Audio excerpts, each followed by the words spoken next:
What's up, guys? Welcome back. Hope you've been well.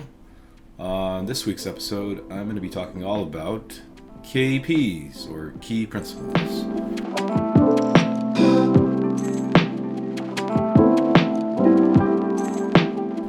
What they are, why you might need one, and some of the issues that you're going to run into if you do have a KP on your deal.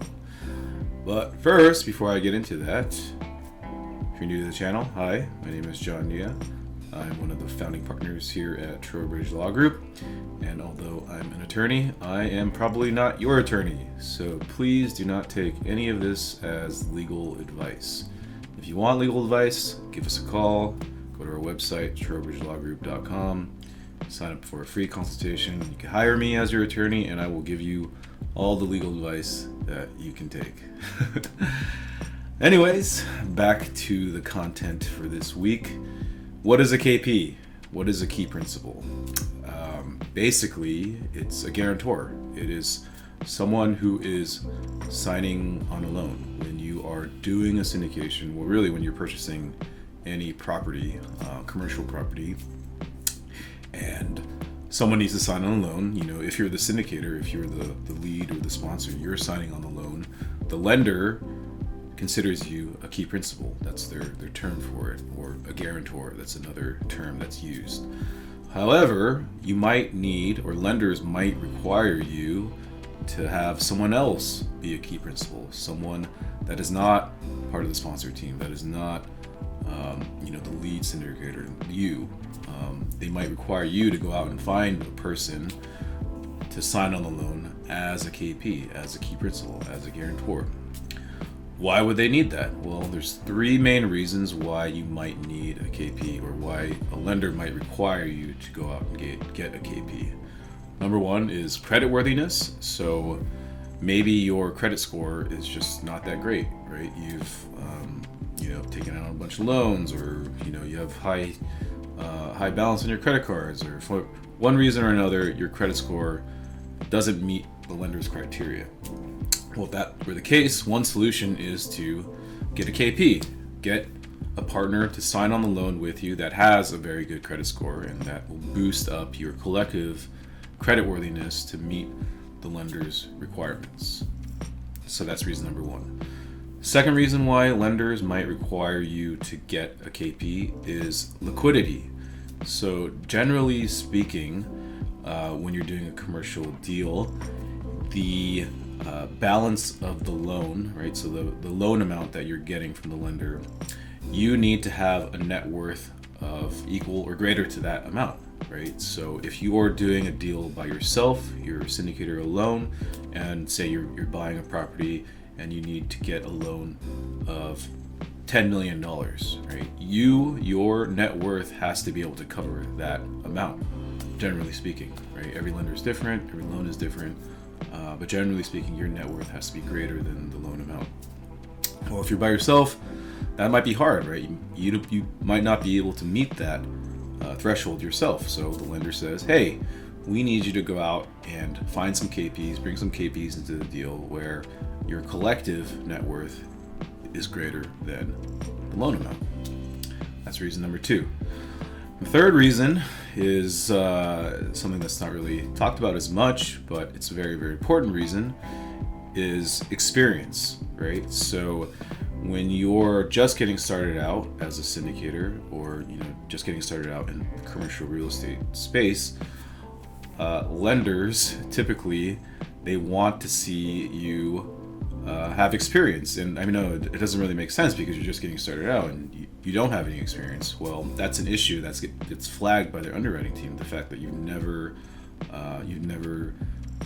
done a commercial deal before, you've never managed an apartment before, you've never syndicated a deal before. If you don't have the experience, lenders don't want to loan you money because you're just higher risk. So their underwriting team says, okay, you have no experience, we need you to go out and get a KP that does have experience, so that way you guys know how to run this deal, you guys know how to manage this property to alleviate their risk, right? They don't want you to default, they want you to be successful because they get their interest payments, get their loan payments. So That is the third main reason why a lender might require you to get a KP is you don't have any experience. You need to bring in a KP that does have experience to meet the lender's requirements.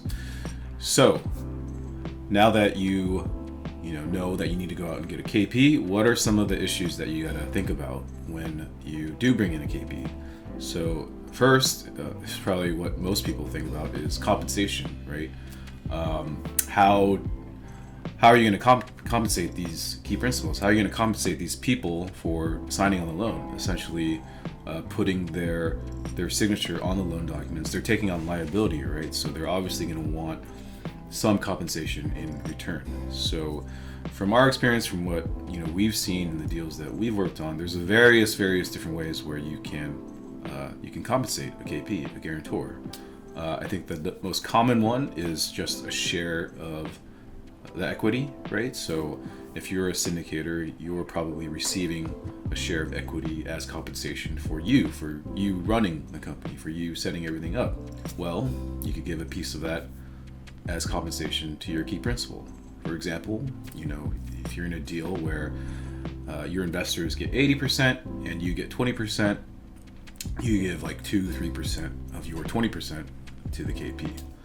That's probably the most common way we see KPs being compensated. Another way is based on a percentage of the loan amount. So we see this relatively often.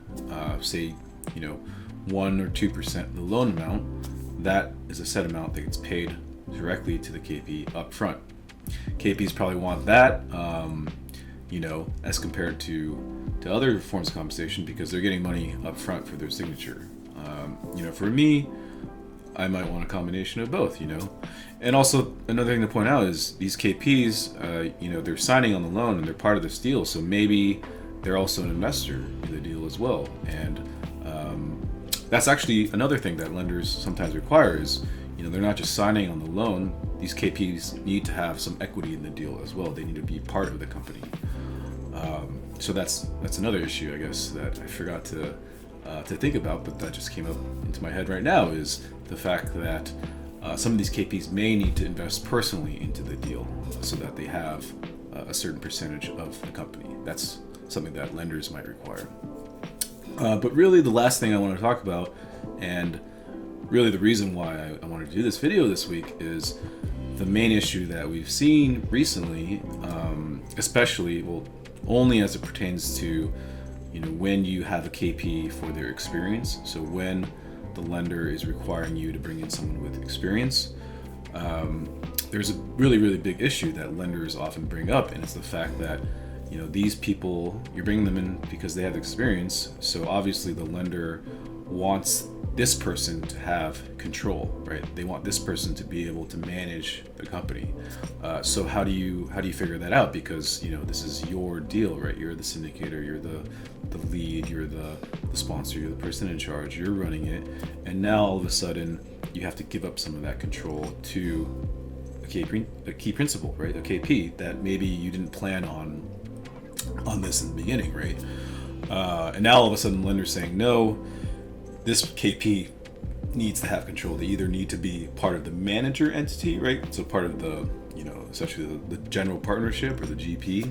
They need to be one of those people in there making all the decisions, or you need to, effectively make them a co-manager in the deal. And if they are a co-manager, then now, there's a whole host of issues that brings up. But the point I'm trying to make, and the point of this video is, if you are taking on a KP, or if the lender is requiring you to take on a KP, there's a lot of things that you need to think about. There's a lot of things that you need to discuss with the lender as far as what exactly they are requiring. Do they need the KP to invest in the deal personally? Do they need the KP to have management control? There's stuff you need to discuss with the KP themselves, right? Are you even willing to sign on this? Is it recourse versus a non-recourse loan? That's a huge issue that you need to discuss with your key principal. And then obviously how much you're going to have to compensate them for their signature. So if this is something that's coming up with your deal, talk to your attorney, talk to your real estate attorney, talk to your securities attorney, because this is all going to go into your documents, into the operating agreement, into the PPM. These are, material terms that are going to affect the deal. So you need to discuss with everyone involved. You need to make sure that everyone's on the same page, and that you're, disclosing everything legally and everything is tight and in compliance. But yeah, so anyways, if this is an issue that you are, running into and you need some help with it, reach out to us. Again, you can go to trowbridgelawgroup.com and you can sign up for a free 30-minute consultation. There's an orange button at the top. Give us a call and we'll be happy to, guide you through this process. As always, thank you for tuning in, and I will see you next week.